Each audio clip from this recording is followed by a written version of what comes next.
জুম্মা মোবারক, সবাই আশা করি ভালো আছেন।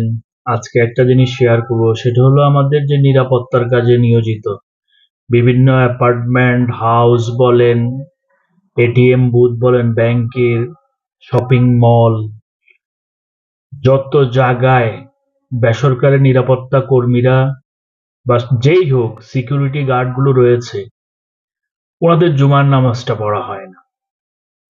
এই জন্য আমি বলবো, প্রতি শুক্রবারে 12:30 থেকে 2:30 পর্যন্ত এই 2 ঘন্টার জন্যে মহিলা গার্ড বা সিকিউরিটি রাখা যায় কিনা আপনারা চিন্তা করতে পারেন।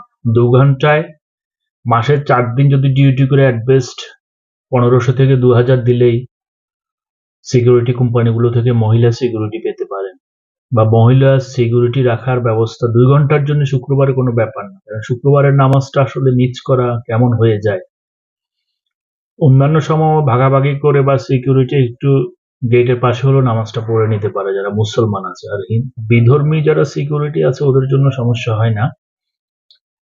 তো এই ক্ষেত্রে আমি ভাববো যে মহিলা সিকিউরিটি বা বিধর্মী পুরুষ সিকিউরিটি নিয়োগ দেওয়া হোক, শুধু শুক্রবারে 2 ঘন্টার জন্য। যেখানে যে নিরাপত্তা বিধানকারী কর্মীরা রয়েছে ওদের জন্য এই জিনিসটা ব্যবস্থা করলে শুক্রবারের নামাজটা মুসলমান সিকিউরিটি বা গার্ড যারা আছে ওরা পড়তে পারে। এটাতে বেশি টাকা খরচ হয় না। যারা আছেন সবাই চিন্তা করে দেখবেন। এটা আমার একটা পার্সোনাল চিন্তা, আমি শেয়ার করলাম। আশা করি সবাই ব্যাপারটা নিয়ে ভাববে। ভালো লাগলে লাইক শেয়ার কমেন্টস করে দিন। আসসালামু আলাইকুম ওয়া রাহমাতুল্লাহি